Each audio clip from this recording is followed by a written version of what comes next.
আমার নবী 63 বছর জিন্দিগি, কোনদিন আমার নবী রাত্র ভরে ঘুমায় না। কোনদিন আমার নবী পেট ভরে খানা খায় না, ভালো বিছানায় পিঠ লাগায় না। রাত্র ভরে আমার নবী জীবনে কোনদিন ঘুমায় না, শুধুমাত্র উম্মতের ব্যথায়, আর কোনো ব্যথা নয়। সব সময় নবীজির ব্যথা থাকতো উম্মতের জন্য। আমার নবীর কোনো দিন একদিন যাইতো, 2 দিন যাইতো, 3 দিন পার হয়ে যাইতো, পেটে খাবার নাই, হাঁটতে পারে না, কাতর হয়ে গেলেন। আম্মা জান আয়েশা সিদ্দিকা বলেন, আমি নবীজিকে প্রশ্ন করেছিলাম, ইয়া রাসূলুল্লাহ, আপনার কি পেটের খিদার যন্ত্রণা, কষ্ট হয় না, ব্যথা হয় না? আপনার কি খাইতে মন চায় না? আমার নবী 2টা চোখের পানি গাল বেয়ে বেয়ে ছেড়ে দিলেন। আয়েশা রে, পেটের খিদায় কষ্ট হয়, আমার উম্মতের কথা যখন মনে হইয়া যায়, আমার পেটের খিদার কথা মনে থাকে না। রে আয়েশা, উম্মতের কথা যখন আমার মনে হয় রে, আমার পেটের খিদার কথা মনে থাকে না। আমার আল্লাহ বলেন, জিবরাইল রে, আমি যার ভালোবাসায় সব সাজাইলাম, যার প্রেমে কুল কায়নাত বানাইলাম, আরশ কুরসি লৌহ কলম সাজাইলাম, এই নবী না খাইয়া কেন কষ্ট করবে রে জিবরাইল? যাও, আমার পক্ষ থেকে প্রস্তাব নিয়ে যাও, উহুদ পাহাড় টুকুন, উহুদ পাহাড় স্বর্ণ বানাইয়া দেব, নিচে চাক্কা থাকবে, বন্ধু যেখানে যাবে বন্ধুর পিছে পিছে উহুদ পাহাড় স্বর্ণ হইয়া যাবে। প্রয়োজনে স্বর্ণ বিক্রি করবে, বন্ধুর চাহিদা মিটাবে, কষ্ট করতে হবে না। রে জিবরাইল, এই প্রস্তাবটুকুন বন্ধুর কাছে নিয়ে যাও। জিবরাইল ডাকতেছে, ইয়া রাসূলুল্লাহ, আল্লাহর সালাম গ্রহণ করুন। আমি জিবরাইলের সালাম গ্রহণ করুন। হুজুর, না খাইয়া কষ্ট হয়, হাঁটতে পারেন না, ব্যথা হয়, দুঃখ হয়।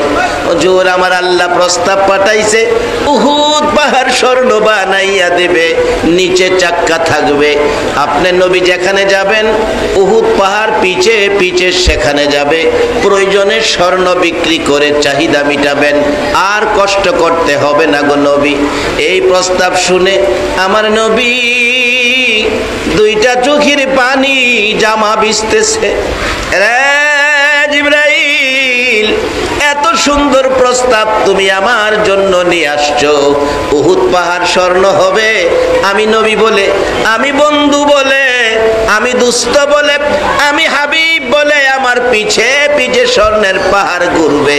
রে জিবরাইল, আমি জানতে চাই, আমার গরিব এতিম উম্মতেরা যেদিন না খাইয়া রাত্রে ঘুমাবে, বাচ্চারা মায়ের গলায় ধরে, বাবার গলায় ধরে কাঁদবে, মা গো, বাবা গো, পেটের খিদায় ঘুম আসে না, খাবারের ব্যবস্থা কি করতে পারো নাই? বাচ্চাগুলো গলা কাটা মুরগির মতো ছটপট করবে পেটের খিদার যন্ত্রণায়, মা বাবা চোখের পানি ছেড়ে ছেড়ে কাঁদবে, খাবার বাচ্চার মুখে দিতে পারে নাই। রে জিবরাইল, আমি জানতে চাই, আমার ওই উম্মতের জন্য উহুদ পাহাড় স্বর্ণ হইয়া পিছে ঘুরবে কিনা? জিবরাইল বলেন, না না, উম্মতের জন্য নয়, আপনার জন্য বাজেট। আমার নবী ডাকে, রে জিবরাইল, যেই বাজেট আমার উম্মতে পাবে না, সেই বাজেট আমি রাসূল নিতে রাজি না। শুধু এটাই শেষ নয়, এই নবীর উম্মত হওয়ার পরে আর কি চান আপনারা? আর কি চাইতে পারেন? এই আখিরি নবীর উম্মত যারা হয়েছেন, এর চেয়ে বড় কপালওয়ালা পৃথিবীতে আর কেহ নাই। এই নবীর উম্মত হওয়ার পরে আর কি চাবেন আল্লাহর কাছে? নবী আপনার আমার জন্য কত রাস্তা করে দিয়েছে আল্লাহর সাথে সম্পর্কের জন্য, আর এই নবীর উসিলাতে আমরা কত কিছু পেয়েছি। কিভাবে পাইলাম, যার বাস্তবতা বলতেছি। আমার নবী উহুদ পাহাড় স্বর্ণ নিজে নেন নাই, উম্মতের ব্যথায়। সকলে একবার বলুন না আলহামদুলিল্লাহ। শুধু এই তো শেষ না, মা আয়েশা সিদ্দিকা রাদিয়াল্লাহু তাআলা আনহার জীবনী নবীজিকে একদিন প্রশ্ন করেছিলেন, ইয়া রাসূলুল্লাহ, আপনি জীবনে কত জায়গায় মার খেয়েছেন নবী গো? কত জায়গায় মার খেয়েছেন? আমি জানতে চাই কোন দিনের মার, কোন দিনের ব্যথা, কোন দিনের দুঃখ, কোন দিনের কষ্ট বেশি কষ্ট হয়েছে একটু বলবেন? মা আয়েশা সিদ্দিকা নবীজির এই প্রশ্নের জবাব জানতে চাইলে নবী মুখে কথা বলার আগে চোখের পানিগুলো জর্জর করে ছেড়ে দিলেন। মা আয়েশা প্রশ্ন করেন, ইয়া রাসূলুল্লাহ, জিজ্ঞেস করলাম প্রশ্নের জবাব মুখে না দিয়ে চোখের পানিগুলো ছেড়ে দিলেন, কারণ জানতে চাই। আমার নবী যাকে আয়েশা রে প্রশ্ন করেছো কোন দিন ব্যথা বেশি পেয়েছি, জীবনে বহু জায়গায় মার খেয়েছি রে আয়েশা, বহু জমিনে রক্তাক্ত হয়েছি রে আয়েশা, সব জায়গার মার আমি বুইলা যাইতে পারি রে আয়েশা, একটা জায়গার মার আমি বলতে পারি না, সেই জায়গাটা হলো রে তায়েফের জমিন। আয়েশা রে, তায়েফ নামক একটা জমিন রে, ওই তায়েফের জমিনের ব্যথা আমি এখনো বলতে পারি না। মক্কা ছেড়ে, মায়ের দেশ বাবার দেশ ছেড়ে আয়েশা রে মক্কাবাসীর যন্ত্রণায় রে আয়েশা যায়েদ ইবনে হারেসাকে সঙ্গী করে, আল্লাহু আকবার বলো। আরে বাবা যুবকেরা, আমার নবী যায়েদ ইবনে হারেসাকে সঙ্গী বানাইছে। আমার মন বলে আজকে যারা মাহফিলের আয়োজন করেছে গো, যারা এই বৃষ্টির মধ্যে মাহফিলে বসে আছো, বসার জায়গা নাই, দাঁড়িয়ে আছো নবীর ভালোবাসা নিয়ে, আমার নবী যদি এখন দুনিয়ার জমিনে থাকতো গো, তোমাদেরকে যায়েদ ইবনে হারেসার মতো সঙ্গী বানাইয়া নিত। যায়েদ ইবনে হারেসাকে সঙ্গী বানাইয়া আমার নবী মায়ের দেশ বাবার দেশ ছেড়ে দিয়েছিল। মক্কাবাসীর যন্ত্রণায় আমার নবী দুধ মায়ের দেশ হালিমার দেশে পৌঁছে গিয়েছিল। কাউরে কিছু বলে নাই, কাউরে দুঃখ দেয় নাই, গালি দেয় নাই, কাউরে কোনো আঘাত করে নাই। হঠাৎ করে দেখা যায় এক বয়সের যুবকেরা চারদিক থেকে হই হাল্লা করে আসতেছে। যায়েদ ইবনে হারেসা ডাকে, ইয়া রাসূলুল্লাহ, অবস্থা ভালো দেখা যায় না, যুবকেরা আমাদের দিকে দৌড়াইয়া আসতেছে, মন কই তারা বুঝি আমাদের উপর আক্রমণ করবে। আমার নবী দাঁড়িয়ে গেছে, চোখের পানি ছেড়ে ছেড়ে ডাকে, যায়েদ রে, আমরা তো তাদের ক্ষতি করি নাই, গালি দেই নাই, তারা কেন আমাদের উপর আক্রমণ করবে রে যায়েদ? এই কথা বলতে বলতে চারদিক ঘেরাও করে ফেলেছে যুবকেরা। যায়েদ ইবনে হারেসা বলেন, আমি তাকাইয়া দেখি প্রত্যেকটা যুবকের হাতে বড় বড় পাথর দেখা যায়। আমার নবী চোখের পানি ছেড়ে দেন, রে যায়েদ, তারা পাথর নিয়ে ঘেরাও করে ফেলল। যায়েদ ইবনে হারেসা যুবকদের কাছে যাইয়া ডাকে, রে যুবকেরা, পাথর লইয়া ঘেরাও করেছো, তোমরা বুঝি আমার নবীরে মারবা? অনুরোধ করি আমার নবীরে মাইরো না, আমার নবী বড় ব্যথায় ব্যতীত রে, জীবনে কোনদিন আমার নবী বাবা বলে ডাকতে পারে নাই রে, জীবনে কোনদিন আমার নবী বাবার কোলে উঠে নাই রে, বাবার আদর পায় নাই, বাবার মুখ দেখে নাই রে। বলুন, যার বাবা আছে সন্তানের বাবা আদর করে কিনা? এই আদরটুকুন তো নবী পায় নাই, তোরা আমার নবীরে মারিস না। আজকে যারা ফৌজদার হাটে চাকরি করেন, ঈদের ছুটিতে বাড়িতে যাবেন, ট্রেনেই যান আর বাসেই যান, রাস্তাঘাটে একটু সময় বেশি হয়ে গেছে, আপনার রেল স্টেশনে ট্রেন পৌঁছতে রাত্র 12টা বাজে গেছে, বাস স্ট্যান্ডে বাস পৌঁছতে রাত্র 11টা বাজে গেছে। যায়া দেখুন, আপনার আমার বুড়া বাবা আপনার আমার জন্য রেল স্টেশনে রাত্র 12টা পর্যন্ত দাঁড়ায় আছে কিনা বলুন। বাস স্ট্যান্ডে বাবা আপনার আমার মায়ায় রাত্র 11টা পর্যন্ত দাঁড়াইয়া থাকে কিনা বলুন। সেই আদরটুকু তো আমার নবী পায় নাই, শুধু বাবাই দাঁড়াইয়া রয়েছে, এটাই শেষ নয়। হাঁটতে হাঁটতে বাড়িতে যান, রাত্র 1টা বাজে গেছে, আরেকটা দরদি দরজাটা বন্ধ করলো না, চোখের পানিতে কাপড় ভিজলো, দরজায় দাঁড়াইয়া বলুন, হেই দরদিটাকে আজকে সেই মা বাবার জন্য দোয়া হবে, মা বাবা কেমন জিনিস সেটাও আলোচনায় আসবে। একটু কষ্ট হইতেছে কি আপনাদের? ঘন্টাখানিক সময় দিতে রাজি আছেন? আল্লাহ তুমি কবুল করো, সকলে বলুন আমিন। মহব্বতে আরেকটু দুরূদ শরীফ পড়ুন। আল্লাহুম্মা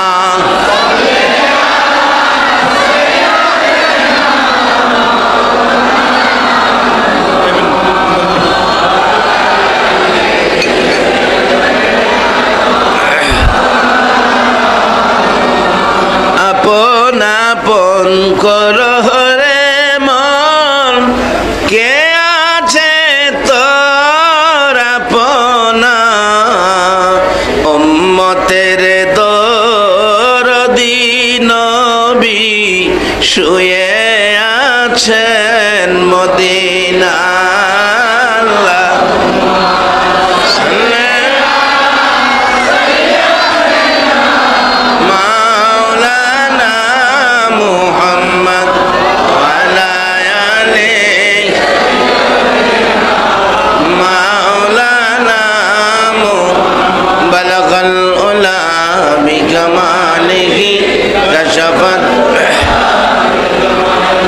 সুন্নত জমিও খেসালিহি সাল্লাল্লাহু। ও ফৌজদার হাট এলাকার মা বোনেরা, মাগো তোমরাও কান পাতিয়া শোনো গো মা। কারণ যেই ঘরে রঙের শাড়ি পরে বউ হইয়া ঢুকছো, এ ঘর থেকে তোমাকেও একদিন সাদা কাফন পরাইয়া বিদায় করে দিবে। তুমি আখির নবীর উম্মত হয়ে যদি কবরে যেতে পারো, আল্লাহর সাথে সম্পর্ক করে যদি কবরে যেতে পারো, তাহলে কবর তোমার জন্য কি হবে? আসতেছি সামনে, আসুন আলোচনায়। আমি বলছিলাম আমরা আখিরি নবীর উম্মত, নবী আমাদের জন্য কত কিছু আদায় করেছেন আল্লাহর কাছ থেকে, একটাও নিজের জন্য নয়, আল্লাহর কসম সবগুলি উম্মতের জন্য। সেই নবীকে চিনা আমাদের দরকার আছে কিনা? সেই নবীর মাধ্যমে আল্লাহ পাবেন, সেই নবীর মাধ্যমে আল্লাহর রাস্তা পাবেন, সেই নবীর মাধ্যমে আল্লাহর জান্নাত পাবেন। বলতেছিলাম নবীর জীবনটা উম্মতের জন্য ব্যথা, উম্মতের জন্য ব্যথিত, উম্মতের জন্য কষ্ট। আমরা কি সে নবীর উম্মত হয়ে কিছু সময় কষ্ট করতে পারি না? আজকের এই বৃষ্টির ভিজা কষ্ট ওই রক্ত ভিজা সাহাবীদের সাথে কবুল হয়ে যাবে। কে আজকের মাহফিলের আয়োজক? কে বাবা তোমরা এত কষ্ট করে বৃষ্টির দিনে মাহফিলের আয়োজন করেছো? কেমন মা তোমাদেরকে পেটে রাখছে? নিশ্চয়ই তোমরা যেদিন মায়ের পেটে ছিলে, মা তোমরা পেটে থাকাকালীন একদিন হলেও কোরআন পড়ছিল, একবার হইলেও নবীর দুরূদ পড়ছিল। ওই তাসিরের সন্তানগুলো আজকের এই মাহফিলের আয়োজন করেছে। আল্লাহ তাদের মাহফিল কবুল করুক, সকলে বলো না আমিন। বলতেছিলাম যায়েদ ইবনে হারেসা ডাকতেছে, যুবকেরা রে, আমার নবীরে মারিস না রে, আমার নবীর বাবা নাই, বাবার আদর নবী পায় নাই, বাবারে দেখে নাই, বাবার কোলে নবী জীবনে কোনোদিন উঠে নাই, অথচ বাবা কত আদর করে। এই তো সামনে রোজার ঈদ আসতেছে, কত বাবা দেখছি 2 বছরের পুরান জামা গায়ে দিছে, 2 বছর ঈদগায় যাইতেছে, পয়সার অভাব, কিন্তু সন্তানের ঠিকই বাবা 2 বছরের পুরান জামা, পয়সার অভাব, ঈদগায় যাইতেছে, সন্তানের কিন্তু আল্লাহু আকবার বলুন, আল্লাহ। নিজে পুরান জামা গায়ে দিলেও সন্তানের নতুন জামা, ঈদগায় যায় জুতা নাই, খালি পায়ে, সন্তানের পায়ে ঠিকই জুতা আছে। এ বাবারে ভুলে গেলেন, এই মা কবরে ভুলে গেলেন। সুযোগ পাইছি এমন এক মুহূর্তে মাহফিল, যেটা রমজানের শেষ 10 দিনে পড়ে গেছে, যেই সময় হাত বাড়াইলেই কবরবাসীদেরকে আল্লাহ পাক মাফ করে দেবেন। রাসূল হাদিস শরীফে বলেছেন, আউয়ালুহু রাহমাতুন ওয়া আওসাতুহু মাগফিরাতুন ওয়া আখিরুহু ইতকুম মিনান নিরান। শেষ 10 দিন জাহান্নাম থেকে মুক্তি দেওয়ার সময়, সেই মুহূর্তেই মাহফিলের আয়োজন হয়ে গেছে। আজকের এই প্রথম রাত্রে আমরা আল্লাহর কাছে কবরবাসীদের জন্য ক্ষমা চাবো। আসুন আলোচনায়।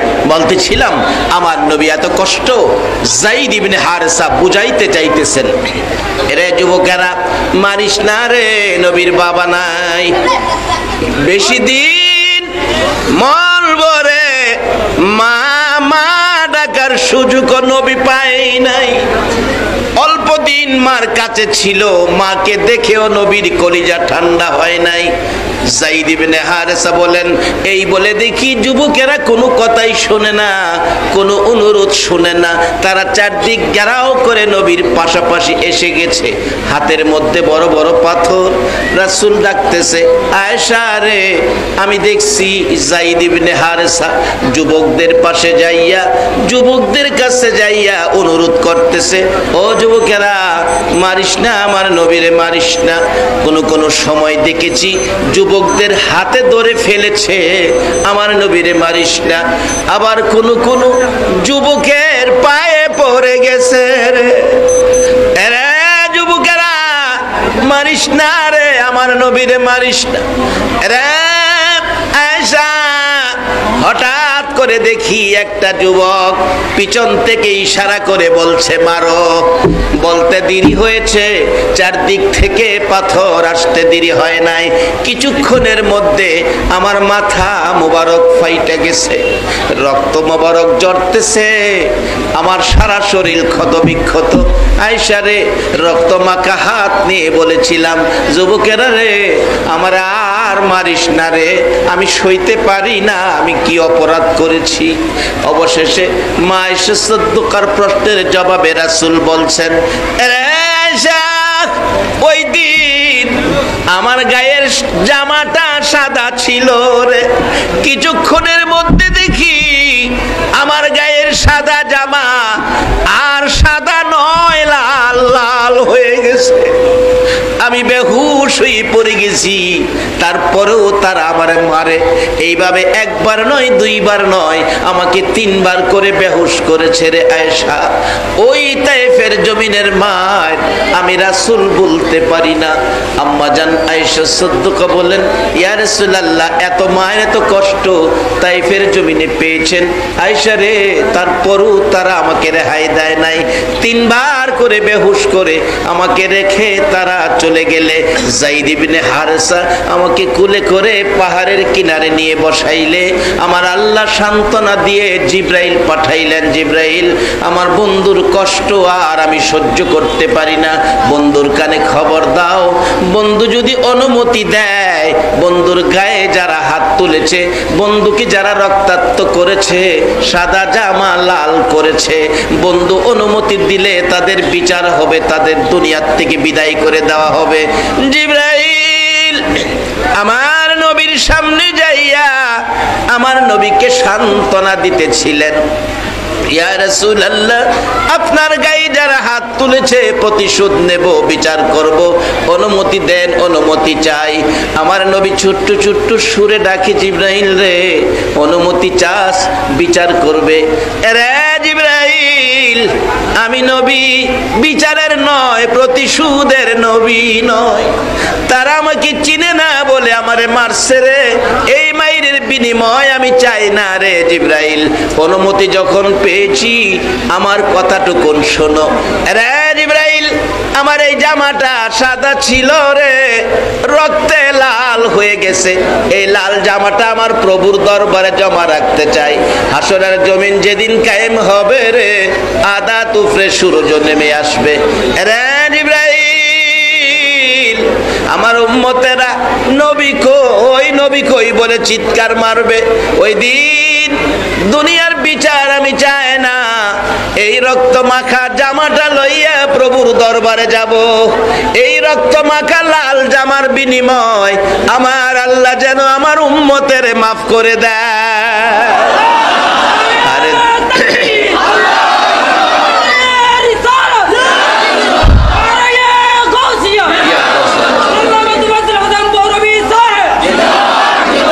মাশাআল্লাহ, জিন্দাবাদ জিন্দাবাদ নবীর সেনা, জিন্দাবাদ জিন্দাবাদ জিন্দাবাদ নবীর। আমল করো নামাজ রোজা, কায়েম করো সুন্নিয়াত। আমল করো নামাজ রোজা, কায়েম করো সুন্নিয়াত। জিন্দাবাদ জিন্দাবাদ নবীর সেনা, জিন্দাবাদ জিন্দাবাদ জিন্দাবাদ নবীর। নবীজির আশেক যিনি মরে অমরে তিনি নবীজির আশিক যিনি মরে ও মরে না তিনি কাফন পরে ঘুমিয়াছে গাউসুল আজম বগদাদ কাফন পরে ঘুমিয়াছে গাউসুল আজম বগদাদ জিন্দাবাদ জিন্দাবাদ নবীর সেনা জিন্দাবাদ জিন্দাবাদ জিন্দাবাদ নবীর আমল করো নামাজ রোজা কায়েম করো সুন্নিয়াত আমল করো নামাজ রোজা কায়েম করো সুন্নিয়াত জিন্দাবাদ জিন্দাবাদ নবীর সেনা জিন্দাবাদ জিন্দাবাদ জিন্দাবাদ নবীর। বাবারা কষ্ট হইতেছে আপনাদের? তাহলে কথা নয়, আমার কথার দিকে লক্ষ্য দেন, তাহলে কিছু পাবেন। আপনারা কথা বললে তো কিছু বুঝবেন না, তাই কথার দিকে লক্ষ্য। সকলে আবারও বলুন আল্লাহু আকবার। বলতেছিলাম নবীজি এত কষ্ট, মা আয়েশা সিদ্দিকা বলেন হুজুর সাদা জামা লাল করেছেন, এই দুঃখ তো বলতে পারবেন না, আমিও বলতে পারবো না। আমার নবী কান্দে, আয়েশা রে আরো একটা দুঃখের কথা বাকি আছে। হুজুর এটা আবার কোন দুঃখ? আয়েশা তাইফের জমিনের মায়ের কথাও আমি রাসূল ভুইলা যাইতে পারি, কিন্তু আমার গুনাহগার উম্মতের কথা আমি বলতে পারি না। আরে দয়ালু নবী প্রেমের ছবি আর আসবে না জগতে, আমার দয়ালু নবী প্রেমের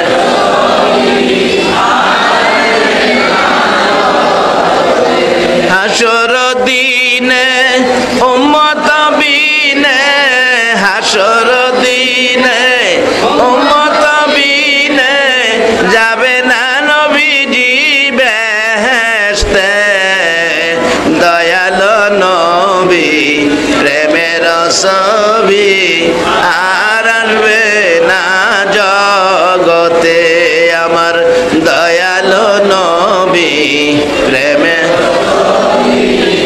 আর আসবে না। 63 সাল জিন্দিগি কাছে বলে উম্মতি, 63 সাল কাছে বলে উম্মতি, এখনো কান্দে শুয়ে মদিনাতে নবী, এখনো কান্দে শুয়ে মদিনাতে, দয়ালু নবী প্রেমের ছবি আর আসবে না জগতে, আমার দয়ালু নবী প্রেমের।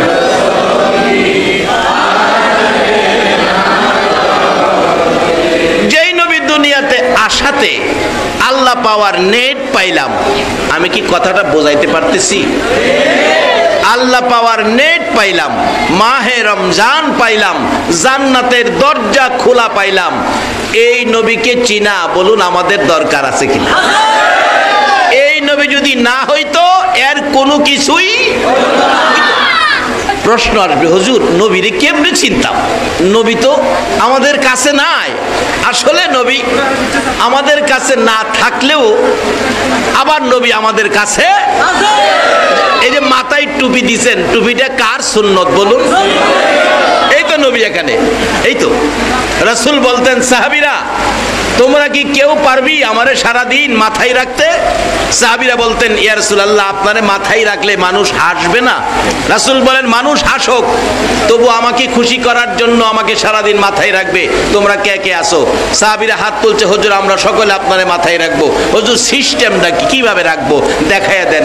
রাসূল বলেন আমার সুন্নত টুপি, এটা আমার মহব্বতে যারা সারাদিন মাথায় রাখলো সেই যেন আমি রাসূলকে সারাদিন মাথায় রাখবো।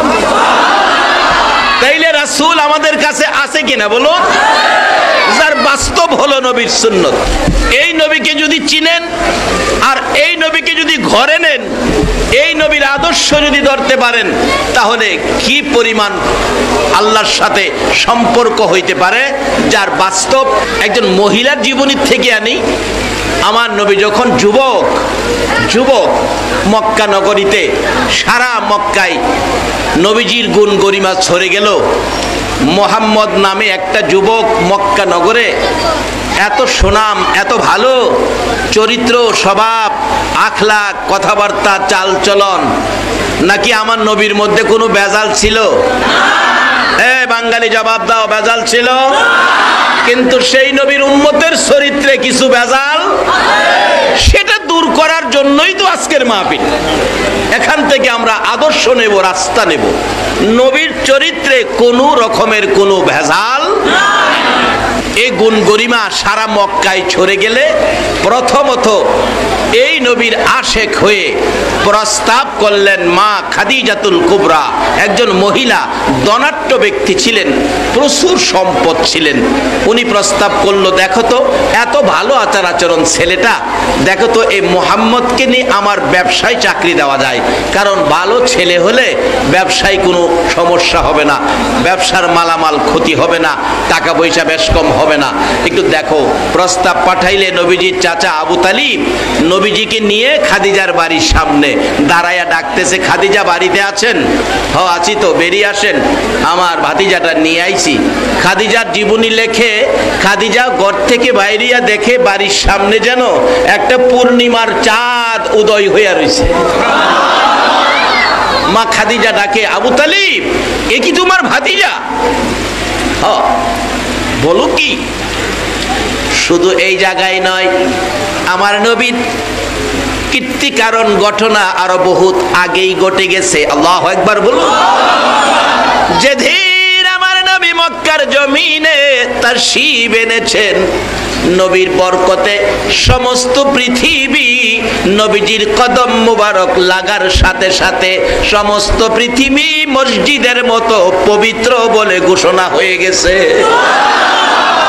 এই নবী পাইয়া বলুন আপনারা খুশি না বেজার?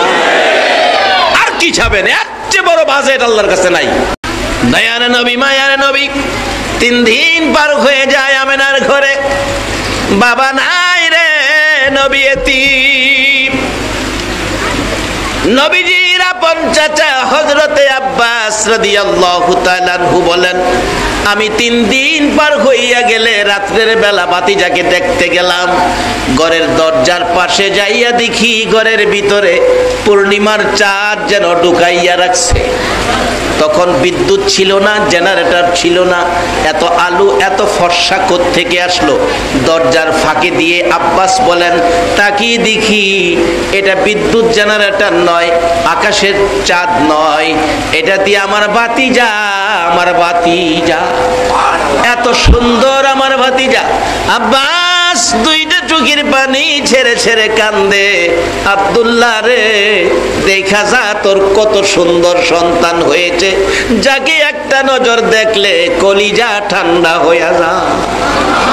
কিন্তু খাজা আব্দুল্লাহ তো দুনিয়ার জমিনে নাই, মদিনার মাটির নিচে চির ঘুমিয়েছে।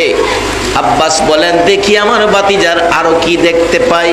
দেখে যে দুলনাটার মধ্যে শোয়া ছিল, মানুষ ছাড়াই দুলনাটা এইভাবে নড়তেছে, মানুষ নাই, দুলনা নড়তেছে। আব্বাস কয়, আশ্চর্য, মানুষ ছাড়া তো দুলনা নড়তে পারে না, ঘটনাটা কিরকম লাগতেছে। আচ্ছা আরো কিছু মন ভরে দেখি। আবার দেখে এই আঙ্গুল মোবারক আকাশের দিকে উঠাইয়া 3 দিনের শিশু নবী আকাশের চাঁদ ঘুরাইতেছে। আঙ্গুলটা যেদিকে নেয় চাঁদ সেদিকে যায়, আঙ্গুল ঘুরাইলে চাঁদও ঘুরে। আব্বাস কয়, নিশ্চয়ই আমার ভাতিজা সাধারণ কোনো মানুষ নয়, আমার ভাতিজা বড় হইলে আমি ভাতিজার পক্ষে যাব।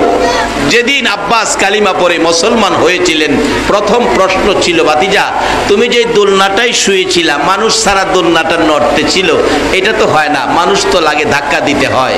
আমার নবী চোখের পানিগুলো গাল বেয়ে বেয়ে ছেড়ে দিছে। চাচা চাচা গো, আমার দুঃখের কথা মনে করেছো? দুনিয়ার সাধারণ শিশুরা দোলনায় শুয়ে থাকলে মা দোলনা ধাক্কা দেয়, মা যদি ঘরে না থাকে বাবা দোলনা ধাক্কাইতে থাকে। চাচা গো, আমার মা আমারে দোলনায় শোয়াইয়া দোলনা ধাক্কা দিয়ে যখন ঘরের বাহিরে যাইতো, দোলনা যখন আস্তে আস্তে থেমে যাইতো, আমি ডান দিক বাম দিক মাথাটা ঘুরাইয়া তালাশ করতাম আমার দরদি বাবা কই।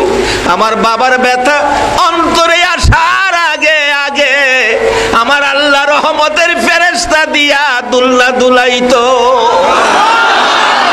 আমার বাবার ব্যথা অন্তরে আসতে দেয় নাই। ওই বাবার যেই কাজটা ছিল রহমতের ফেরেশতারা করত। বাবা, প্রথম প্রশ্নের জবাব পাইলাম, দ্বিতীয় প্রশ্নের জবাবটা চাই। কি প্রশ্ন?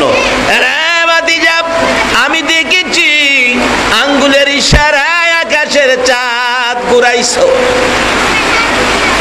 ও মুসলমান, এই বৃষ্টির মধ্যেই থাকতে রাজি আছো? আমার মন বলে সেই বৃষ্টিতে নবীর ভালোবাসাই যারা এই মাহফিলে বসে কষ্ট করবে, মাহফিলে বসে থাকবে, মাহফিলে দাঁড়িয়ে থাকবে, আপনাদের জন্য আমার নবী ফুলসিরাতের ঘাটে বসে থাকবে।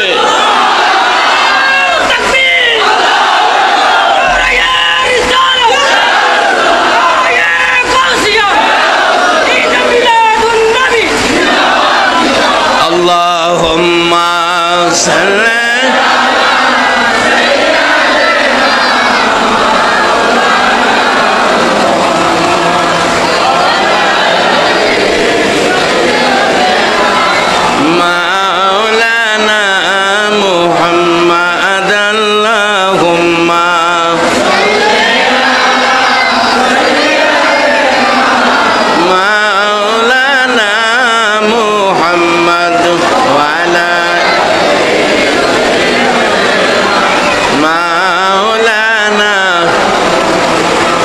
আপন করহরে মন, কে আছে তোর আপনা, উম্মতের দরদি নবী শুয়ে আছেন মদিনা। আল্লাহুম্মা সাল্লি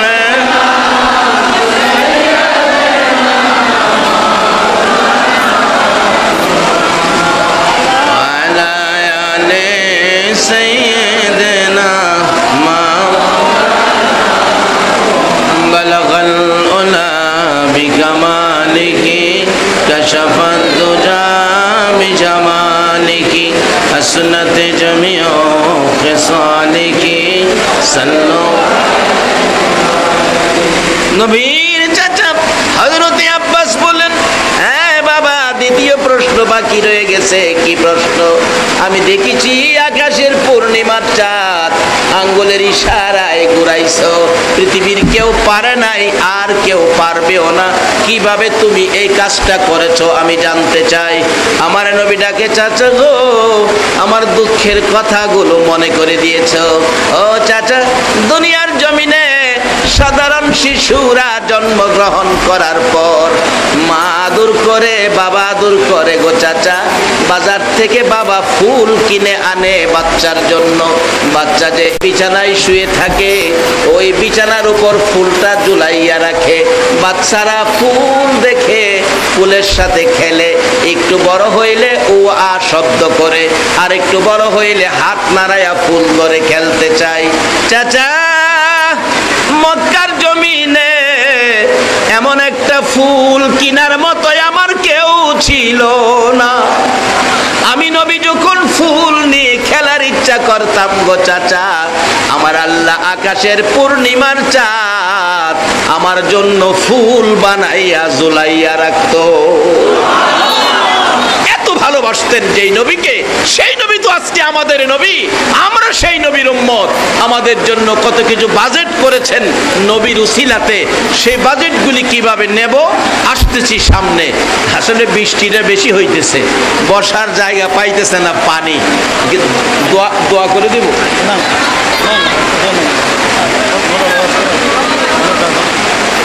কি বলেন, দোয়া করে দেব?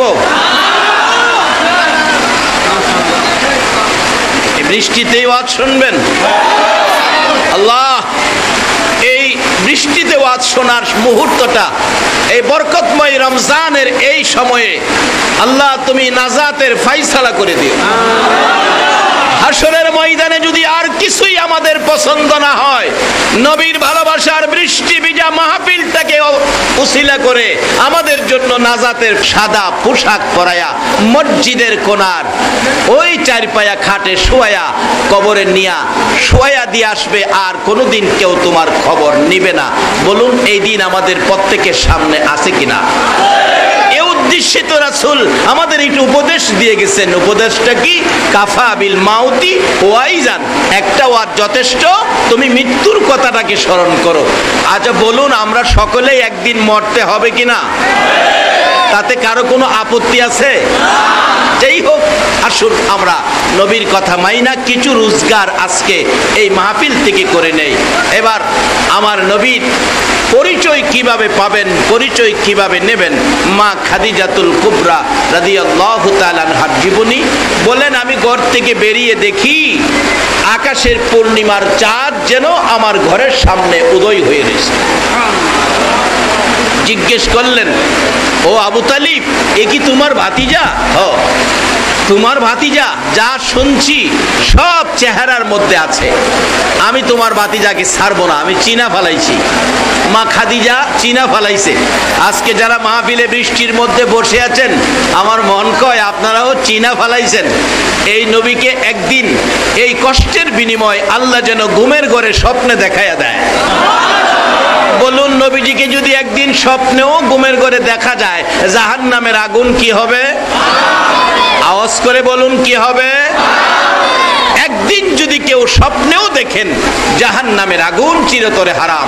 আল্লাহ আজকের এই কষ্টের বিনিময় আর কিছু দেখ বা না দেখ, নবীজিকে একদিন ঘুমের ঘরে স্বপ্নে দেখাইয়া দেখ। সকলে বলুন আমিন। আসুন আলোচনার দিকে লক্ষ্য দেন। আলোচনা আমি সংক্ষেপ করে শেষ করে দিব, যেহেতু বৃষ্টি বেশি, কম সময়ে বেশি কথা বলতেছি। মা খাদিজা বলেন, ও আবু তালিব, তোমার ভাতিজাকে আমি ছাড়বো না, আমার ব্যবসায় চাকরি দেব। জিজ্ঞেস করলো, তোমার ভাতিজার লেখাপড়া কি? ব্যবসায়ী তো হিসাব কিতাব লিখতে হবে, লেখাপড়া জানে? আবু তালিব কয়, আমার ভাতিজা তো লেখাপড়া জানে না, কারণ লেখাপড়া শিখাইব কে? নবীজি ভাতিজার তো বাবা নাই, অল্প বয়সে মা মারা গেছে, লেখাপড়া শিখানোর কেউ নাই, কাজী লেখাপড়া জানে না। আচ্ছা, আপনাদের ধারণা কি নবী কি লেখাপড়া জানে না? আল্লাহু আকবার বলুন, আল্লাহু আকবার। নবী যেই ভার্সিটিতে লেখাপড়া করছে, এই ভার্সিটি ছাত্র একজন, শিক্ষক একজন, ছাত্র একজন। ছাত্র হলো নবী মুহাম্মাদুর রাসূলুল্লাহ, শিক্ষক হলো লা ইলাহা ইল্লাল্লাহ।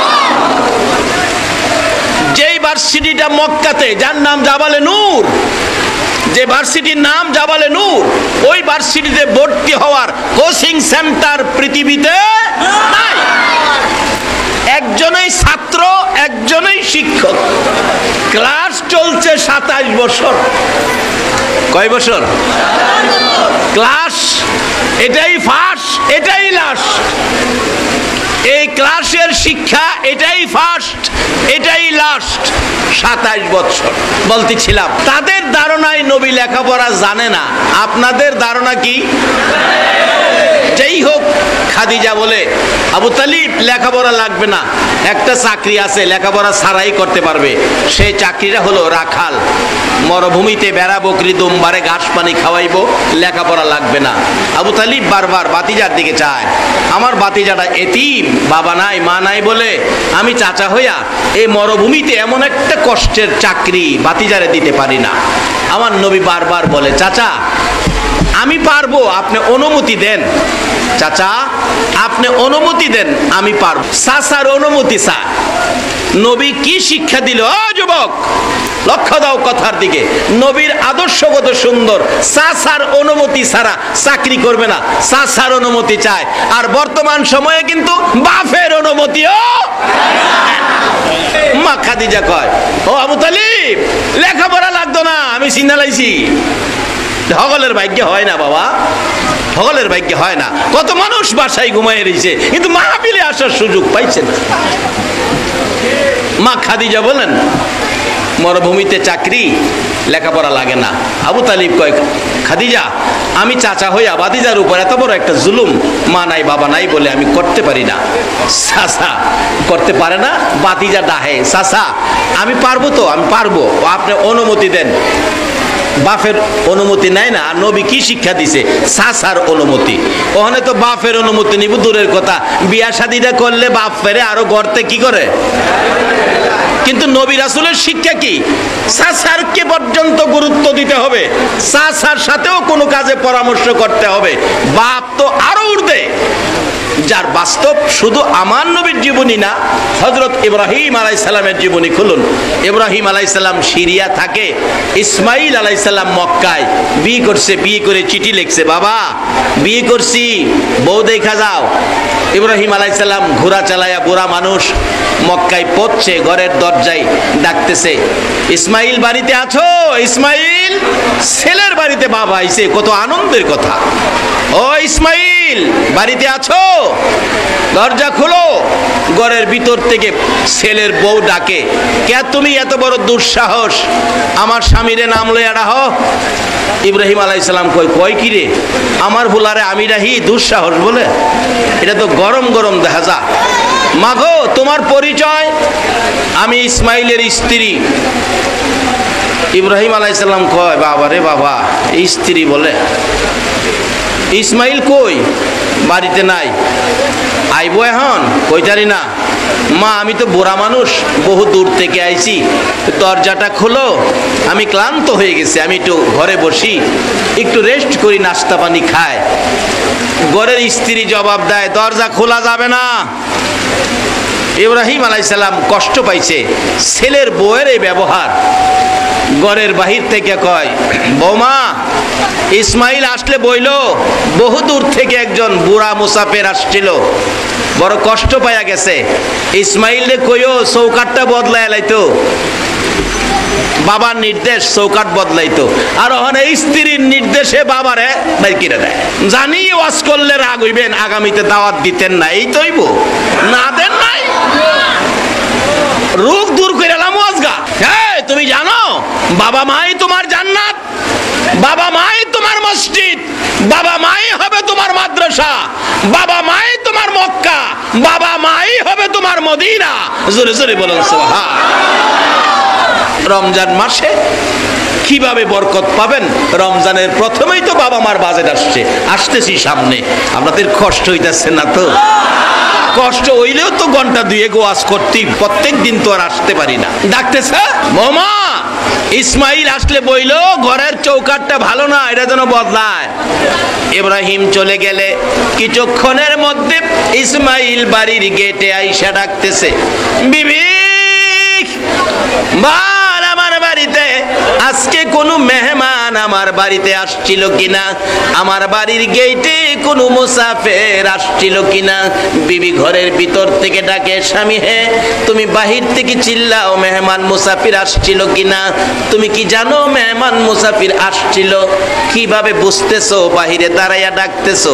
ইসমাইল দুইটা চোখের পানি ছেড়ে ছেড়ে কান্দে, বিবি গো কেন জানি আমার বাড়ির গেটে আসার পর আমার নাকের মধ্যে আমার বাবা ইব্রাহিমের গন্ধ লাগতেছে।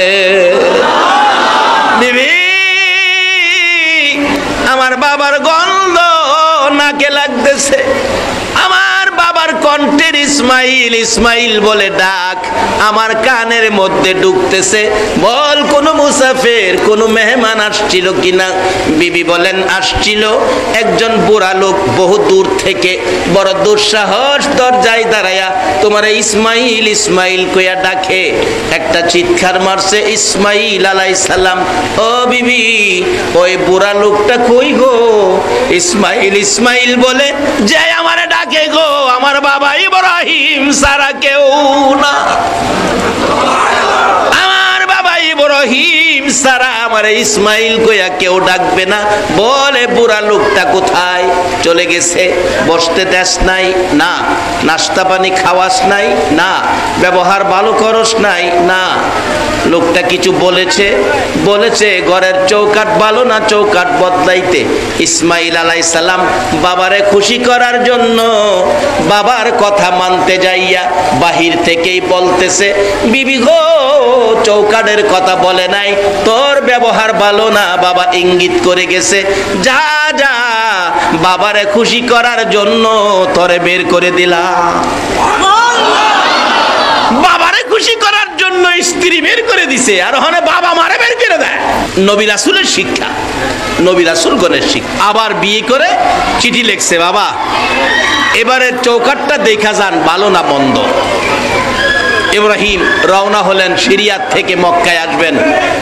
অবশেষে বিবি সাহারা বাধা দিলেন, স্বামী যাইও না, বুড়া মানুষ কষ্ট করে যাইবা, ছেলের বউ দরজা খুলে না, যাইও না। ইব্রাহিম আলাইহিস সালাম চোখের পানি ছেড়ে দিলেন, বিবি বাধা দিস না, আমার ছেলেটাকেও তো আমার দেখতে মন চায়, আমি একটু দেখে আসি, বাধা দিস না। সাহারা বলেন, অনুমতি দিতে পারি, গোড়ার থেকে মাটিতে ভাও লাগাইতে পারবা না, একটু দেরি করতে পারবা না, একটা নজর দেখে আবার চলে আসবা। যাও তাই করব। আবারও পরের দিন যায়া ওই বাড়ির গেটে ডাকতেছে, ইসমাইল বাড়িতে আছো? ইসমাইল। ওই পরের বিবিটা একটু ভালো, উনি বলতেছেন, কে গো তুমি এত সুন্দর করে, এত সুন্দর করে আমার স্বামীর নাম লইয়া ডাকো, নামে তো বোঝা যায় তুমি আপনজন হইবা, আপনজন। ইব্রাহিম আলাইহিস সালাম মনে কিছুটা শান্তি পাইলেন, এবারের বউটা মনে ভালো। মা তুমি কে? আমি ইসমাইলের স্ত্রী। ইসমাইল কোথায়? ঘরে নাই। বাবা আমার পরিচয় নিলেন, আপনার পরিচয় দেন। ইব্রাহিম আলাইহিস সালাম খুশিতে বললেন, মাগো আমি তো তোমার স্বামী ইসমাইলের কলিজার টুকরা বাবা ইব্রাহিম খলিল। এই কথা বলতে দেরি একটা চিৎকার মেরে দরজাটা খুলে দিয়ে পায়ে পড়ে গেছে, বাবা কেমন আছেন? বাবা গোড়ার থেকে নামেন, ঘরে আসেন।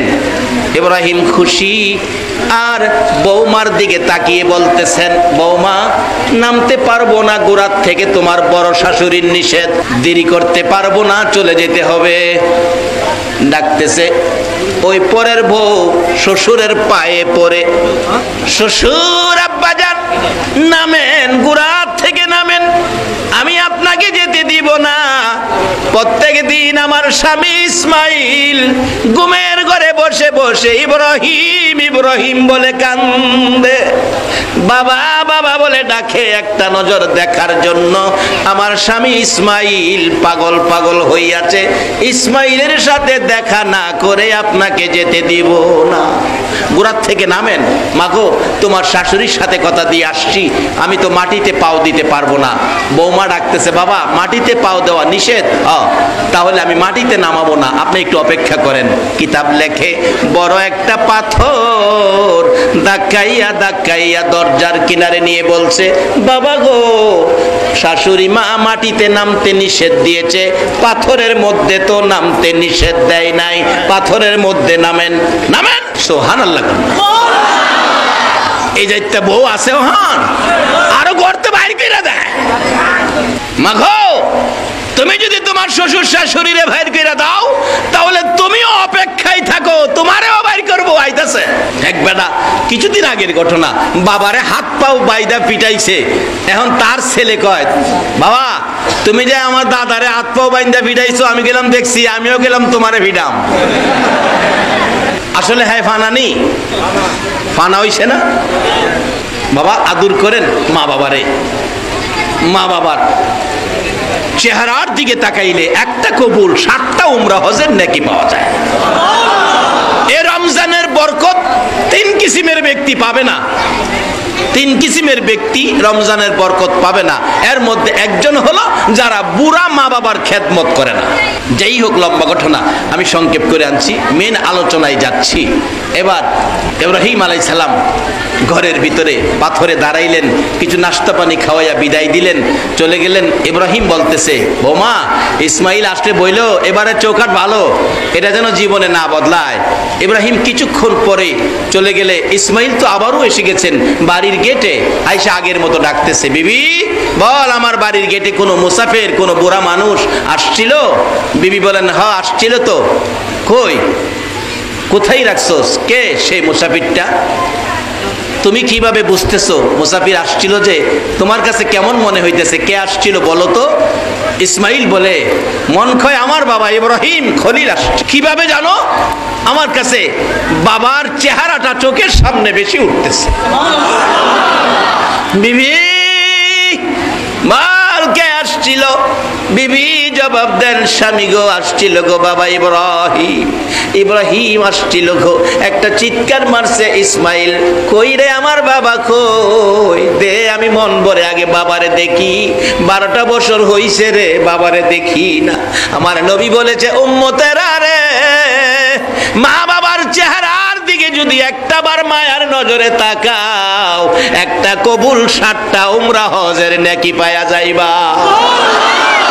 বলুন আমার নবীর কথা সত্য না মিথ্যা? নবীর কথা মানা আমাদের দরকার আছে কিনা? নবীর কথা মানবে যারা হবে জান্নাতি। বলুন, নবীর কথা মানবে যারা হবে জান্নাতি। না মানিয়া আবু জাহেল হইল দোজকি, না মানিয়া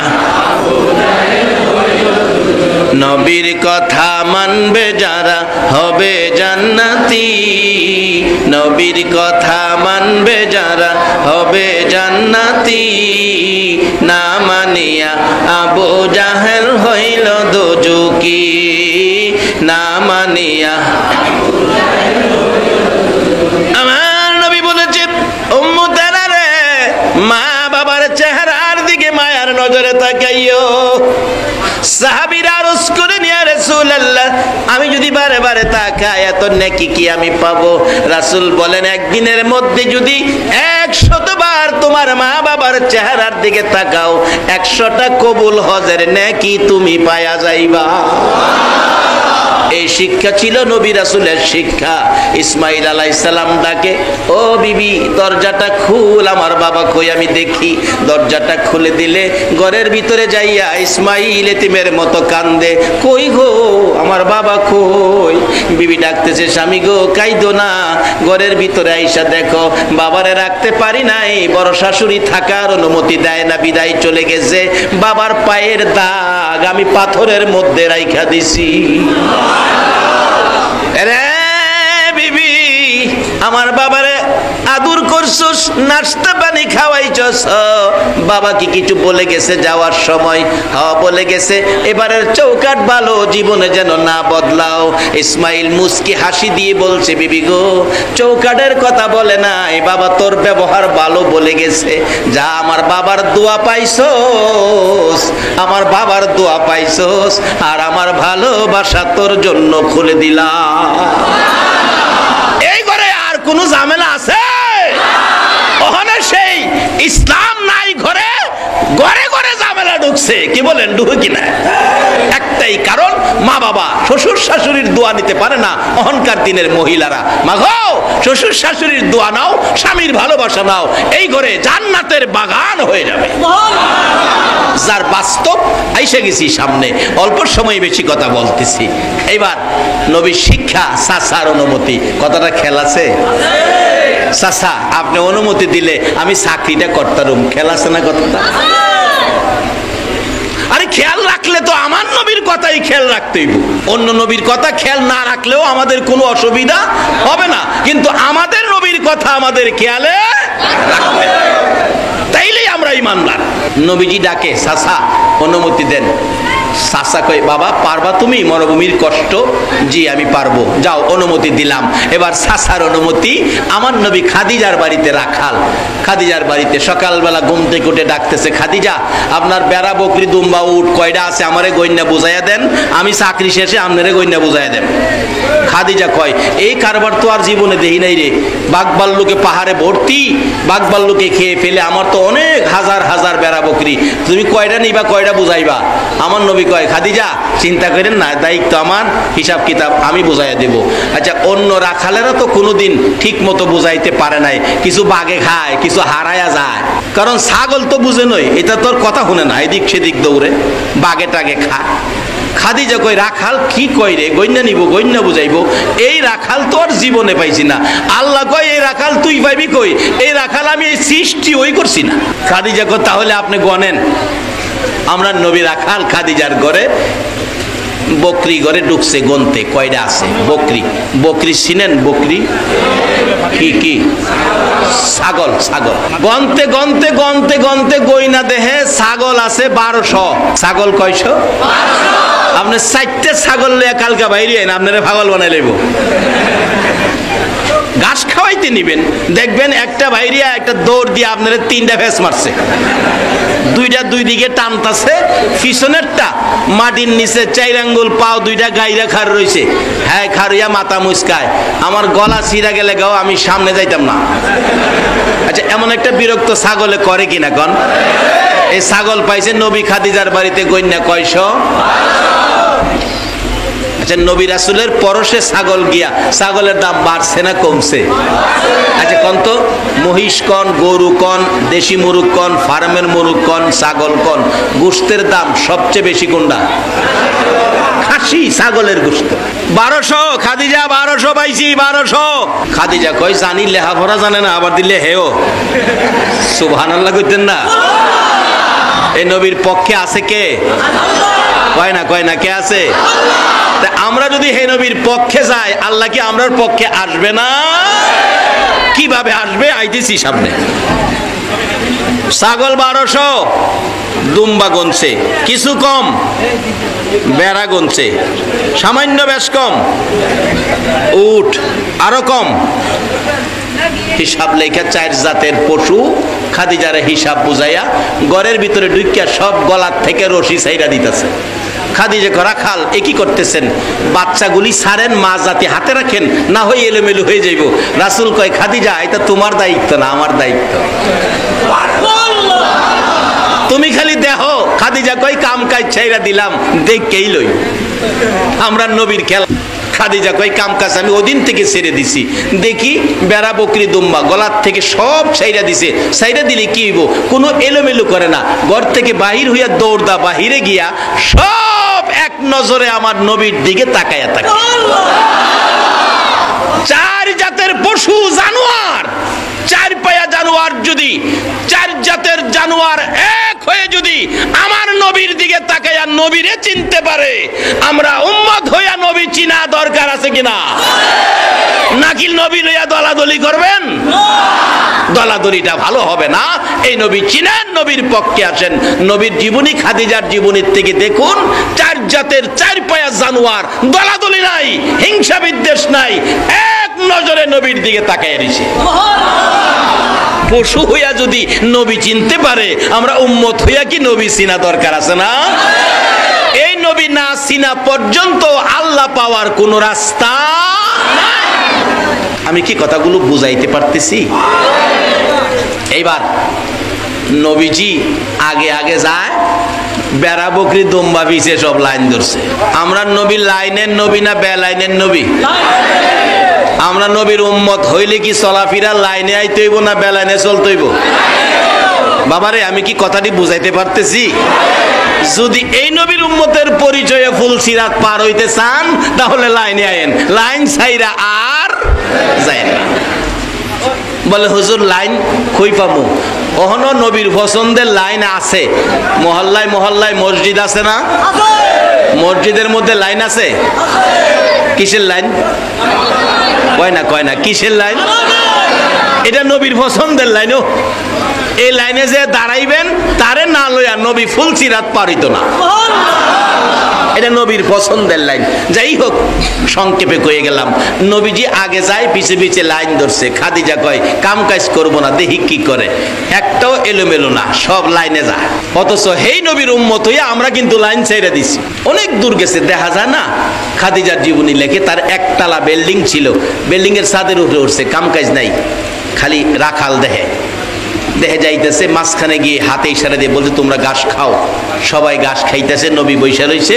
আকাশের মেঘের টুকরা আইসা না মাথার উপরে ছায়া দিয়ে রাখছে। আচ্ছা, আমরা জাতিসংঘের মহাসচিব রে ছায়া দিব? বুশেরে মনে দিব? একমাত্র ছায়ার উপযুক্ত হলো আমাদের নবী। মেঘের টুকরা ছায়া দিয়ে। খাদিজা কয় কি রাখাল রাখলাম, এই রাখাল তো জীবনে দেখি নাই। আল্লাহ জীবনে দেখবি কই? আমার নবী ইনি শেষ নবী, আর আইতো না তো, দেখবি কই? আইছেও না আর আইতো না। বাড়িতে আইছে পরে ডাহে রাখাল বেড়া বকরি দুম্বা গইনা দেখেন তো ঠিক আছে কিনা। গইনা দেখে সব ঠিক আছে। জংলায় কি ভাগবার লোক আসে নাই? খাদিজা জিগায়। আমার নবীকে হা বহুত আছে। তাইলে একটা বকরিও খাইলো না, অন্য রাখালেরা তো 8-10টা খাইলা।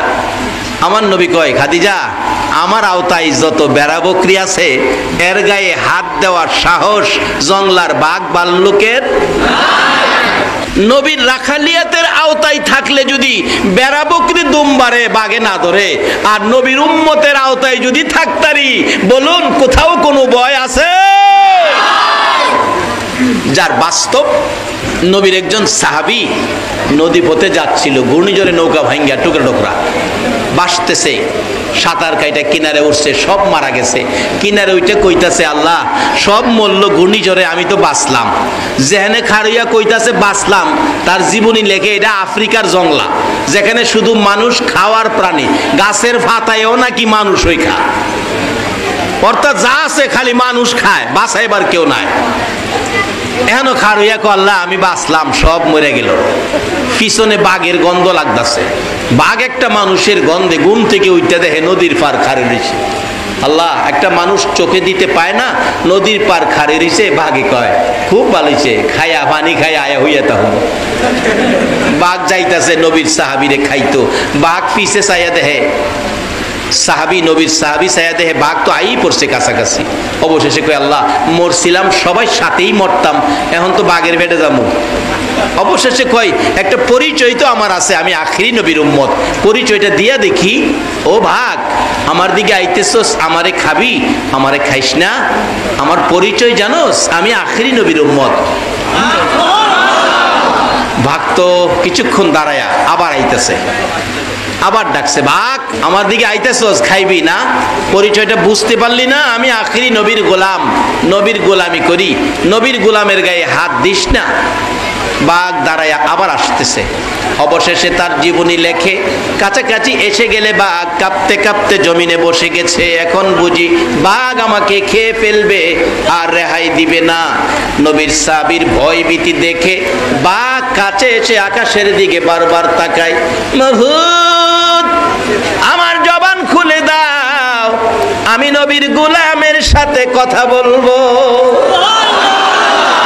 নবীর গোলামের সাথে কথা বলার জন্য আমার আল্লাহ বাঘের জবান খুলে দিছে। বাঘ কাছে এসে ডাকতেছে, ও নবীর গোলাম ভয় পায়ো না, আমি তোমারে খাইতে আসি নাই, আমি তোমারে মদিনার পথ দেখাইয়া নিতে আইছি।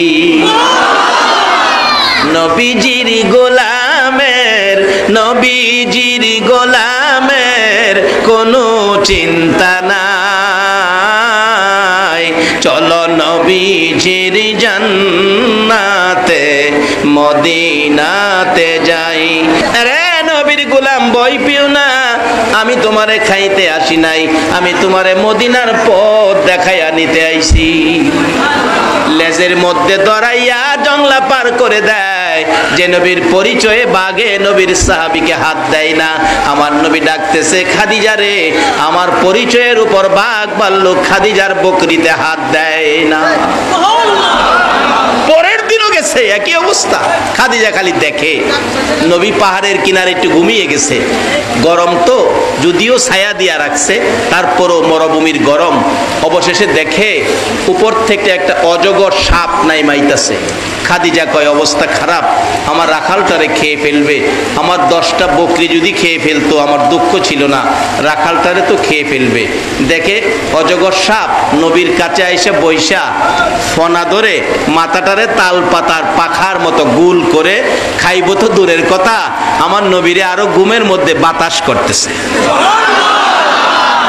এ নবীর উম্মত হইতে রাজি আছে? এখনো অজগর আল্লাহর কসম এই নবীর উম্মতের খেদমত করবে যদি পরিচয় দিতে পারেন আমি আখিরি নবীর উম্মত। নবীর উম্মত হইতে হইলে রমজানের রোজা রাইখা হইবেন না, না রাইখা? নামাজ পইরা না সাইরা? আল্লাহ কবুল করো, সকলে বলুন আমিন। খাদিজা কয় অজগরে বাতাস আর মরুভূমিতে দিমু না, সিনালাইছি। লম্বা ঘটনা, বাড়িতে আইছে মোহাম্মদ আর মরুভূমিতে নয়, ব্যবসায়ী বসেন, লেখাপড়া লাগবে না। বলুন নবী যেই ব্যবসায়ী বইছে, এই ব্যবসায়ী লাভ বেশি হইব না কম হইব? কেন? নবী কোনো ভেজাল করে না, আর আমরা তো ভেজাল। পরিষ্কার লেখে খাঁটি সরিষার তেল, খাঁটি সরিষার তেল, খুইলা দেখেন ফার্ম অয়েল। এই চরিত্র মুসলমানদের আছে কিনা? বাবারে, এই চরিত্র দিয়ে মুসলমানদের বিজয় হবে না। পরিবর্তন করেন চরিত্র, কারণ 100 বছর আগে আমরা এদেশে কেউ ছিলাম না, 100 বছর থাকবো গ্যারান্টি। কার জন্য এগুলি করতেছেন? নিজে পরিষ্কার হন, আখিরি নবীর উম্মতের সার্টিফিকেটটা নিয়ে কবর যান, কবর বেহেশতের বাগান হয়ে যাবে। এবার ব্যবসার অবস্থা ভালো দেখে মা খাদিজা ডাকতেছে, ও আমার বংশের মুরব্বীরা, গার্জিয়ানেরা, আর সহ্য করতে পারি না, আমার রাখাল, আমার ব্যবসার ম্যানেজার মুহাম্মদের সাথে আমারে বিবাহ দিয়ে দাও।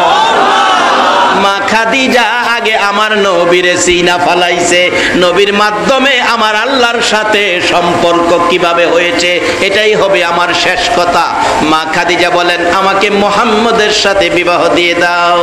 বংশের মুরব্বীরা ডাকে, খাদিজা রে, তুমি পাগল হতে পারো, আমরা পাগল না।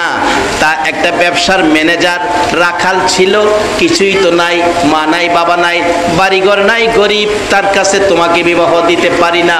মা খাদিজা বলেন, ও আমার বংশের মুরব্বীরা, মুহাম্মদের কিছু নাই বলে যদি বিবাহ দিতে রাজি না হও, আমার হাতে কলম দাও, আমার হাতে কাগজ দাও, আমি খাদিজার জীবন জৈবন, ধন সম্পদ, বাড়িঘর, টাকা পয়সা, ব্যবসা বাণিজ্যের মালামাল, বেড়া, বকরি, দুম্বা, উট সহ, ঘর বাড়ি সহ যা কিছু আছে গো, সব আমি মুহাম্মদের নামে লেখা দিলাম।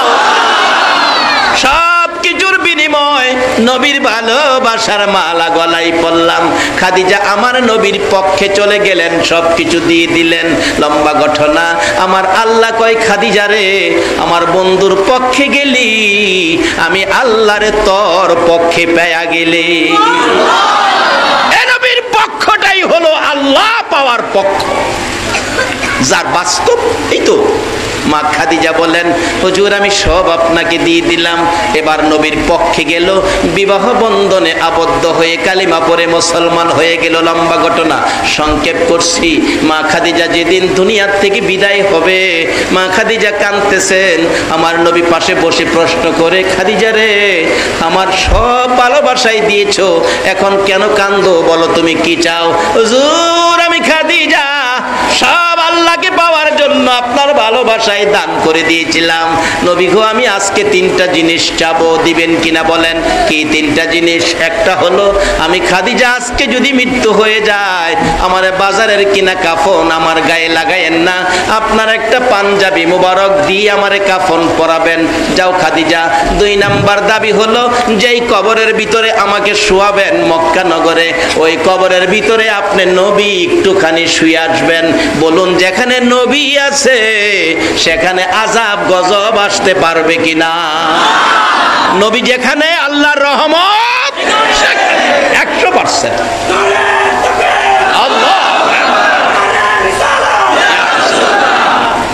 বাস্তব একটা ছোট্ট ঘটনা বললে বাস্তবটা বুঝে পাবেন।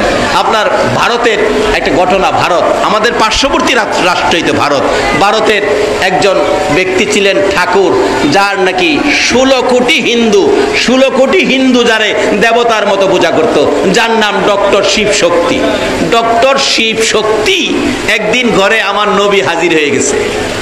নবী গিয়া ডাহে, ডক্টর শিব শক্তি বহুত নেতাগিরি দেখাইছস, আমি রাসূল আইছি তোরে কালিমা পড়াইতাম। নবী যেখানে রহমত সেখানে। ডক্টর শিব শক্তি কয়, হুজুর অহনার নেতাগিরি দরকার নাই, যারে পাইছি ইনি বড় নেতা। হুজুর আমি আর দেরি নয়, এখন আমারে কালিমা পড়াইয়া মুসলমান বানায় দেয়। ডক্টর শিব শক্তি তো মুসলমান। সকালে ঘুম থেকে উঠে অন্যদিন সূর্যের পূজা, গাছের পূজা, তুলসী পূজা, আজকে কোনো পূজা টুজা করে দরজাই খুলে না। আর যেই ঘরে নবী আয়া গেছে, ডক্টর শিব শক্তির বিবি নাস্তার টাইমে নাস্তা বানায়া দরজায় ধাক্কাইতেছে, ঠাকুর কর্তা দরজা খুলেন। দরজা খুলছে, কি ব্যাপার পূজা টুজা ছাইরা দিলেন, নাস্তা খাইতেন না? বিবি পূজা কেমনে করমু, ঘরের দিকে ছায়া দেখ। বিবি ছায়া দেহে ঘরটা রহমত বরকতে ভরপুর, বেহেশতের বাগান হয়ে রয়েছে। বিবি ডাকতেছে, স্বামী বলো আজকে তোমার ঘরে কি কোনো মহান অতিথি আসছিল? ডক্টর শিব শক্তি কয়, বিবি গো আমার ঘরে মদিনার কামলেওয়ালা নবী আসছিল, আমারে কালিমা পড়াইয়া মুসলমান বানাইয়া গেছে। তাই নাকি? তাহলে তোমার ভাগ্য ভালো। তো যাই হোক, হিন্দু হও আর মুসলমান হও, নাস্তা তো খাইতেইব, নাস্তাটা খাও। ডক্টর শিব শক্তিকে, বিবি তোমার হাতের নাস্তা আমি আর এখন খাইতে পারি না, কারণ আমি যে মুসলমান, মাত্র মুসলমান হইছে, বিবি হিন্দু মনে কইরা বিবির হাতে খায় না। আর আমরা কবের মুসলমান, এরপরও গেলাম যা ভাই। বাবা একটু হিসাব করে খাইবেন, বেজাল খাইেন না, এই দেহটাকে পরিষ্কার রাখেন। ডক্টর শিব শক্তি মাত্র মুসলমান হয়েছে, অন খায় না। বিবিও কয়, আমিও তোমারে না খাওয়াইয়া ছাড়তাম না, এতদিনের মহব্বত এই কতক্ষণে ভাঙ্গা দিবা? জোর কইরা মুখের মধ্যে খাওন দিতে চাইতেছে, কিন্তু ডক্টর শিব শক্তি খাইতে রাজি না, মুখ বন্ধ করে রাখছে, তালা মারছি খাইতাম না। অবশেষে ডক্টর শিব শক্তির বিবি ডাকে, স্বামী ভয় পায় না, খাও খাও। আমিও গোপন রাখতে পারলাম না গো, যেই সময় আমার নবী আপনারে কালিমা পড়াইয়া মুসলমান বানাইছে, যাওয়ার পথে আমারেও কালিমা পড়াইয়া গেছে। ডক্টর শিব শক্তি দুইটা হাত বাড়াইয়া ডাকে, বিবি গো আয় আমার বুকে আয়, তোর কপাল ভালো আমারও কপাল ভালো, আমরা যারা মুসলমান হয়ে গেছি।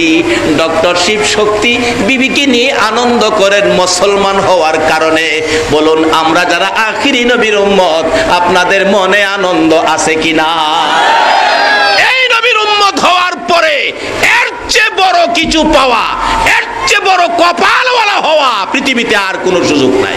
ডক্টর শিব শক্তির উপযুক্ত মেয়ে ছিল, মেয়ে দৌড়ায় গেছে, বাবা তুমিও খুশি, মাও খুশি, ঘটনা কি? ডক্টর শিব শক্তির মেয়ে প্রশ্ন করলে জবাব দেয়, বাবা মাগো আমি তো মুসলমান হয়ে গেছি নবীর হাতে।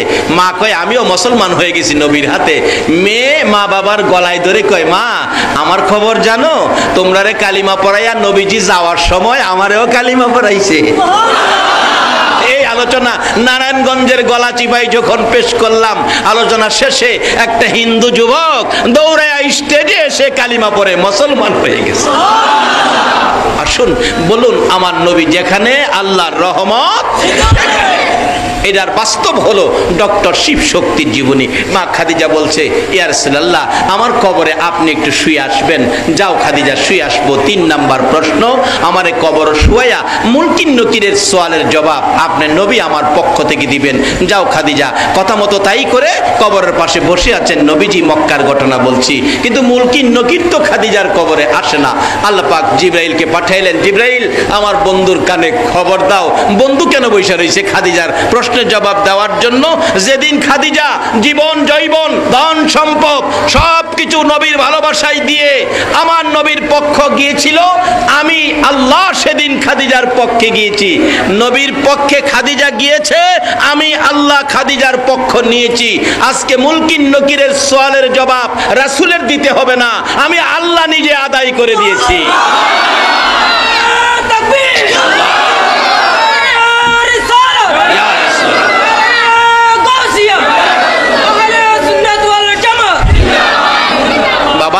এই নবীর পক্ষ নিয়ে মরতে পারলে ভাগ্য ভালো হবে না খারাপ হবে?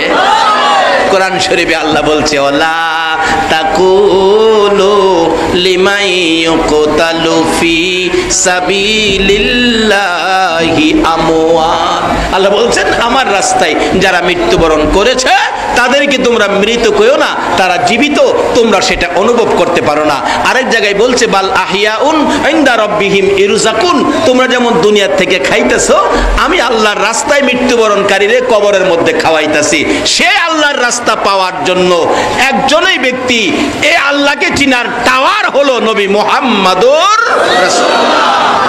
সে নবীর ভালোবাসায় যারা বসে আছেন এটাই আল্লাহ পাওয়ার রাস্তা। আজকে যে আলোচনাগুলো করলাম এগুলি আমলে নিবেন, আমিও যেন আমল করতে পারি। মাহে রমজান অত্যন্ত বরকতের মাস, জান্নাতের দরজা শুধু একটা মাসই আছে রমজান, আখিরি নবীর উম্মতের জন্য খুলে। আখিরি নবীর উম্মত ব্যতীত আদম আলাইহিস সালাম থেকে শুরু করে ঈসা আলাইহিস সালাম পর্যন্ত কোন নবীর উম্মত কারোর জন্য বেহেশতের দরজা খোলা থাকে না। শুধু আখিরি নবীর উম্মতের জন্য একটা মাস বেহেশতের দরজা খোলা থাকে। বলুন তো এই মাসটা কোনটা? রমজানে যদি বেহেশতের দরজা খোলা রাখে তাহলে আপনাদের ধারণা এটা কার লাগিয়া খুলছে? রোজাদারের জন্য। গাজী রোজা যারা রাখেন নাই কালকার থেকে রোজাটা রাইখা দিবেন, বেহেশতের দরজা খোলা, শুধুমাত্র ঢুকবেন মৃত্যু আসার আগে আগে, আখিরি নবীর উম্মত হন। আজকের এই মাহফিলের আয়োজন এই বৃষ্টির দিনে এটা দুঃসাহসিক আয়োজন। আচ্ছা বলুন, যারা এই আয়োজনটা করছে বৃষ্টির দিনে তাদের কি কষ্ট হয় নাই? আপনারাও আসছেন, আপনারাও কষ্ট করছেন। আল্লাহ যেন সকলের কষ্ট কবুল করে এই রমজানের বরকত সবে কদর সহ নসিব করে দেন। আর একটা দিন যেন ঘুমের ঘরে নবীকে স্বপ্নে দেখাইয়া দেন। সকলে বলুন আমিন। আসুন। ইয়া নবী সালাম আলাইকা, ইয়া রাসূল সালাম আলাইকা, ইয়া হাবিব সালাম আলাইকা, সালাওয়াতুল্লাহ বালাগাল উলা বিকামালিহি সুন্নতে জামিউ খিসালিহি সাল্লু আলাইহি বালাগাল উলা বিকামালিহি কাশাফাত দুজা বিজামালিহি সুন্নতে জামিউ খিসালিহি সাল্লু আলাইহি। এই শালম কই? শালম মাস্টার বাবারে। যাই হোক, আমি কমিটির এই যুবকদেরকে বলবো তোমাদের লোক ভিতরে পাঠায় দাও 2-4 মিনিটের মধ্যে, যাতে সব হাতে আইসা যায়। যাও যাও বাবা, ওইটা যাও, খালি দিয়েন না। রব্বির হামহুমা কামা রব্বায়ানি সগীরা। রব্বুল আলামিন, মাহে রমজান রহমতের মাস, বরকতের মাস, জান্নাতের দরজা খোলার মাস, গুনাহ মাফের মাস। প্রভু গো, সবে কদরের মাস, তোমার আদরের রোজাদার লইয়া হাত বাড়াইছি। মাবুদ, এ রোজাদার হাত বাড়াইলো, তুমি বলো এ হাতগুলি দেখে তোমার মায়া লাগে নি গো আল্লাহ? মাবুদ রে, বসার জায়গা পায় না, পানিতে দাঁড়াইয়া রইছে। তোমার এই আদরের বান্দার হাত দেখে তোমার দয়া লাগেনি? এই রমজান মাসে তোমার আদরের বান্দা লইয়া হাত বাড়াইছি। আল্লাহ গো, তুমি জিগাও না তোমার বান্দারা কেন হাত বাড়াইছে? আল্লাহ গো, তুমি জিগাও না গো কেন তারা হাত বাড়াইছে? আমার মন কই এই জীবনে যে জানিয়া না জানিয়া, ইচ্ছা অনিচ্ছায়, প্রকাশ্যে গোপনে যা গুনাহ করেছি, আজকে রমজানের ইজ্জতে এই মাহফিলের খাতিরে আমাদের সকলের জীবনের গুনাহগুলো ক্ষমা করে দাও। মাবুদ, ক্ষমা যে চাইলাম তুমি ক্ষমা করছো নি গো আল্লাহ? তুমি যদি ক্ষমা না করো, বলো আমরা এই গুনাহ লইয়ার কার কাছে যাব গো আল্লাহ? আমরা আখিরি নবীর উম্মত, আমরা রে ফিরাইও না। এই বৃষ্টির মধ্যে কষ্ট করেছে আল্লাহ, তুমি কষ্ট কবুল করে আমরা রে ঘুরাইয়া দিও না। এই রমজানের ইজ্জতে মাহফিলের খাতিরে দুরূদ ও সালামের উসিলাই আমাদের সকলের জীবনের গুনাহগুলো ক্ষমা করে দাও। ইয়া আল্লাহ, জীবনের গুনাহ ক্ষমার আশার দরখাস্তের পর আর একটা দরখাস্ত করি, তুমি রাগ হইও না। মাবুদ, তুমি রাগ হইও না। তুমি যদি রাগ হও, আমরার মনের দুঃখ কার কাছে কমবো আল্লাহ? আমি জানি না, এই বৃষ্টির মধ্যে হাজার হাজার মানুষ বৈশার জায়গা নাই, দাঁড়াইয়া রইছে। এই কমিটির ভাইয়েরা বড় কষ্ট করে আয়োজন করেছে। আমাদের মধ্যে কার মনে জানি কি দুঃখ, কি ব্যথা আছে, কার জানি মনে দুঃখ মানায় রে মানা, কার জানি মনে দুঃখ বাবা নাই গো বাবা না। যেই বাবা মাতার গাম পাতায় ফালাইয়া রোজগার করে সন্তানের মুখের খাবার জোগাইতো, যেই মা সন্তান কোথাও গেলে রাত্র 2টা বাইজা গেলেও দরজাটা খুইলা মা বিনাইয়া বিনাইয়া কান্ত। মায়ের অভাবী বাবার অভাবী কে জানি হাত বাড়াইছে রে, কার জানি এবারের ঈদের বাজারের কাপড় কিনতে যাইয়া মায়ের কাপড় কিনা চিরতরে বন্ধ হইয়া গেছে রে, কার জানি এবারের ঈদের কাপড়ের বাজারে বাবার পছন্দের সাদা লুঙ্গি কিনা বন্ধ হয়ে গেছে রে আল্লাহ। এই মা বাবা যার কবরে গো, আর দেরি করো না, এই মাহফিলের উসিলাই ওই সকল মা বাবার কবর জান্নাতের বাগান বানাইয়া দাও। যত নবীর আশিকান ঘুমিয়াছে সকলের কবর জান্নাতের বাগান বানিয়ে দাও। আজকের মাহফিলের আয়োজন যারা করেছে তাদের বংশধর যারা কবরে, সকলের কবর জান্নাতের বাগান বানিয়ে দাও। এই মাহফিলে যারা সাহায্য সহযোগিতা করেছে, বুদ্ধি পরামর্শ দিয়েছে, তাদের বংশধর যারা কবরে সবাইকে মাফ করে দাও। মাবুদ, আজকের মাহফিল তুমি কবুল আর মঞ্জুর করে নাও। এই মাহে রমজানের ইজ্জতে আমাদের সবাইকে তুমি এই মাহফিলের বরকত, রমজানের বরকত সবে কদর সহ নসিব করে দাও। আল্লাহ গো, আমরা এই পর্যন্ত যে বৃষ্টির মধ্যে কষ্ট করেছি, কত মানুষ বসতে পারে না, নিচে পানি দাঁড়াইয়া রইছে। এই মাসুম বাচ্চাদের কষ্ট কবুল করছো নি গো আল্লাহ। আল্লাহ, এই কষ্টের বিনিময় আর কিছু দাও বা না দাও, তোমার নবীরে একদিন ঘুমের ঘরে স্বপ্নে দেখাইয়া দাও। একদিন আমার নবীরে স্বপ্নে দেখাইয়া আমাদের কলিজা ঠান্ডা করে দাও। আর না হয় একদিন আমরা সোনার মদিনা লইয়া যাও। মনে বড় আশা ছিল। আল্লাহ কি কয় বান্দা? মনে বড় আশা। আল্লাহ গো, তোমার বান্দা কি কয় তুমি শোনো। সালাম আমি করব গিয়ে, আল্লাহু আকবার বলুন, আল্লাহু আকবার। সালাম আমি করব গিয়ে নবীজির রোজায়, মনে বড় আশা ছিল। আল্লাহ, তোমার বান্দার মনে আশা মদিনা যাইতো। আল্লাহ গো, মদিনা না দেখাইয়া সাদা কাফন গায়ে লাগাইও না। যে নবী উম্মত ছেড়ে আরশে গেল না, সিদরাতুল মুনতাহায় গেল না, জান্নাতুল ফেরদাউসে গেল না, সোনার মদিনার মাটিতে শুইয়া কান্দে গো। এই সোনার মদিনা না দেখাইয়া সাদা কাফন গায়ে লাগাইও না।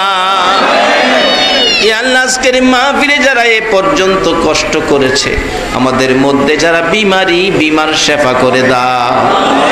যারা নামাজি নামাজ কবুল করে লও, যারা নামাজ পড়ে না নামাজের বুঝ দিয়ে দাও। যারা রমজানে রোজা রাখছে গো, রোজা সহ সেহরি তারাবি কবুল করে লও। যারা রোজা রাখে না, বাকি রোজাগুলো রাখার তৌফিক দিয়ে দাও। আল্লাহ রমজানের বরকত সবে কদর সহ নসিব করে দাও গো আল্লাহ। মাহফিল শেষে মিলাদ শেষে যারা যেখানে যাবে সহি সালামতে পৌঁছাইয়া দাও। যতগুলো দরখাস্ত করলাম সবগুলো তুমি কবুল আর মঞ্জুর করে নাও। এখানে কি লিখছে? আর আমার নিজের লেখা গজলের বই, আল্লাহু তাআলা আলা খায়রি খালকিহি মুহাম্মাদি ওয়া আলা আলিহি ওয়া আসহাবিহি আজমাইন বিহাক্কি লা ইলাহা ইল্লাল্লাহ